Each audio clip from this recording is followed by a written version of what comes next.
Things are about to get significantly more expensive for gamers.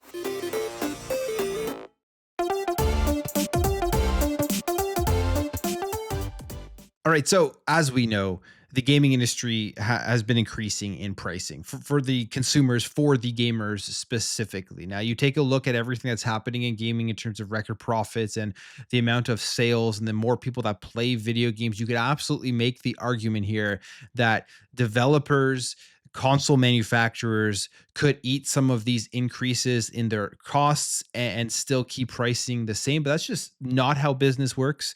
Even if they're making record profits, they're going to go out there, they're going to try to keep those profits and then try to improve upon them, especially if they are publicly traded companies that have to continuously improve their numbers for their next financial statement. So when people ask, well, why are they raising prices? Because they're making record profits, so there is no need to. The reality is their costs are also going up and they need to offset that. Now, it's not an excuse. I don't agree with it. I think it is terrible. But one of the main things that is pushing these costs up, whether people want to admit it or not, because whenever you bring this up, for some reason, you have a group of individuals who don't want to admit that these things actually affect the prices of the products that they are buying. One of those things is tariffs, specifically Trump's tariffs that he has been putting on. And we have a report here from the Consumer Technology Association. And I looked them up and everything because I know I will get the comments on this video that they just don't like Trump or they don't like his administration, all of that stuff. I'm not even American. I don't know about all that partisan stuff, but the CTA, they say, is a generally considered a nonpartisan organization. They're just looking at what is going on. They're giving out a report, and it seems pretty dire here for video games and the cost and price of things that are going to fall back onto the consumer if these tariffs still stay in effect. And of course, we know these things are jumping back and forth. We never know really what is going to happen the next day. We've already seen some of these effects that you could say helped with Nintendo raise their prices, even though they're probably also just being greedy and using it somewhat as an excuse. Same thing that you could see here with Xbox. They raised prices. They're looking at these tariffs. They can use it as an excuse, although they probably shouldn't be raising their prices on the console, especially for a console that is not selling anywhere near the competition. But here is the report. It says how the proposed Trump tariffs increase prices for consumer technology products. And prior to January 20th, the CTA released a very well received and widely cited report conducted by Trade Partnership Worldwide LLC on the potential impact of the president's campaign promises regarding tariffs. And that is another thing that I find it hilarious. These are all things that he said before the election, and then people get surprised after when they are implemented. It says the current report, also conducted by TPW, assesses the impact of his actual tariffs on the technology products purchased every day by Americans, including smartphones, laptops, and tablets, connected devices, video game consoles, monitors, and computer accessories. And they say the president's tariffs on the 10 consumer tech product imports in our report will reduce American consumer purchasing power by $123 billion, and they will cause significant price increases for U.S. consumers.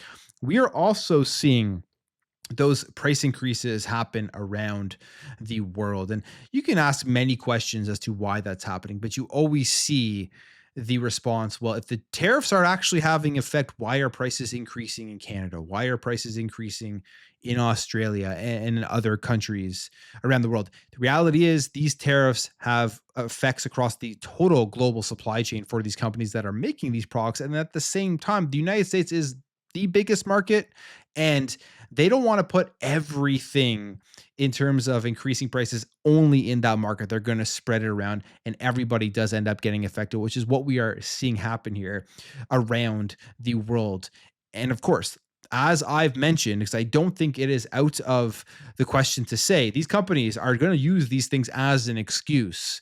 And when these tariffs come off, if they come off, Will they lower the prices? I would be very surprised if we see this. I think it is a very convenient excuse, although it does increase their costs and they have to keep up their profit margins and everything. This was allowing them to raise these prices probably earlier than they thought that they were going to have to, especially as we do go into the next generation. But here is what they are saying in terms of what the average retail price increase will be for the products. Now, I focus on video games here, but I'll go over the different categories. But there's specifically two categories. Or actually, you know what? All of these categories, I guess you could say, help with gaming or lead into gaming because of cloud gaming and all that stuff like that. So they say, for example, the average retail price will increase for smartphones by 31%, monitors by 32%, laptops and tablets by 34%, and video game consoles by 69%.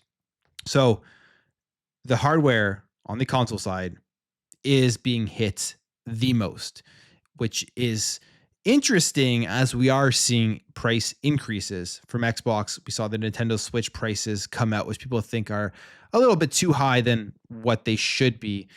And will this continue? Will this just be the very beginning of the price increases on hardware? I think as of right now, especially on the Xbox side of things, they're raising the prices on their consoles to offset some of these tariffs, to offset these economic conditions. And actually, I think that's probably the main thing. People are arguing that it's greed when it comes to the console prices, but the reality is the Xbox consoles are not selling very, very good right now. I mean, they are in the range as to where they were with the Xbox One, and I think that's completely fine. I don't think that means Xbox cuts off the console hardware, because the argument that they'll just shut it down and then leave like 30 to 50, approximately in that range, million customers on the side of the road who may never jump back into the ecosystem because of that, it doesn't make any sense. Just because they're not the leader in hardware doesn't mean they're going to stop making hardware, and they're still going to want to make the money off of those millions of customers that are going to go out there and purchase the hardware, but more importantly, buy products through the hardware in the Xbox ecosystem where they're going to be making the majority of their money. But raising prices on the Series X and S makes literally no sense at all. It doesn't even really signal greed to me, because they're going to sell less of these things. And they know that. They know raising the prices on the S and the X, where they're having hardware declines every single quarter, is going to hurt the consoles more so than everything. But they have set up their business where it doesn't really matter. They already have their console customers. That market is stagnated. It isn't growing. So it really doesn't matter if their hardware continues to decline between now and then whenever else comes out next. As long as people are still jumping into the ecosystem in one way or another, then they'll try to revitalize and get a small boost when the next hardware does come out, just from the sheer FOMO and excitement like people will have. I mean, I know myself, when Xbox announces their next at-home console, I will be very excited to see exactly what it is. And honestly, depending on the pricing at this point, because I can see the next at-home console being close to $1,000, 750 probably at the very least, I will end up wanting to pick one of those things up on day one. So that is probably what Microsoft is looking at when it comes to their hardware, specifically in raising the prices itself. And you can see consoles are hit the most here by 69%. So going into next generation, if you are expecting your traditional $400, $500 console, it's not going to happen. These things are going to be at the minimum, I would say $700 when they do launch. And I wouldn't be surprised if they're actually more than that by the time the next gen does hit. Now, the reality is this all is being based off of predicting that all tariffs will be enacted. And if they are, like I said, that 69% increase on hardware, this will result in an average retail cost increase of a whopping $428, which is just absolutely a massive increase when people are going out there and looking on what hardware they will want to buy. If they're not into the generation, you're kind of screwed at this point. If you don't have a current generation Series X or PlayStation 5, I would run out and buy one before there are more price increases. At least on the PS5, I don't think that they have increased any more than what they currently are at. Even like the PS5 Pro has an increase since what they launched it at. So That now would be the time because I think those will increase. And they do say here, unfortunately, these tariffs target China the heaviest, and that's where 87% of video game consoles come from. 87%. So the majority of them come from there. And then, as we know, Microsoft did announce their price increase. So interesting stuff here. I think this brings into question a lot going into next gen. And it also brings into question just the Xbox strategy and how well they are actually set up to take on things like this with the economic conditions changing. If you do look at Nintendo, PlayStation, and Xbox, because Xbox is accessible on any device, because they are so big into cloud gaming and Game Pass, apps on smart TVs, there will be people out there when they start realizing how expensive these products are and how they are going up in price. They're going to think to themselves, I don't need to spend the money on the hardware when I can just access all of this stuff via my phone or via my tablets that I already own before the price increases or via my smart TV. All of that will play into, I think, people's purchasing decisions. And the reality is, the sad part about it is with these price increases on consoles, with the increase in prices on games, which I would say, if you're thinking about the corporate greed side of things, the increase in prices on games plays the bigger role there, because I don't think that they actually need to increase their prices on games, especially digital games where it's not being affected at all by this, but they're doing it. They're taking an advantage as to the current economic world.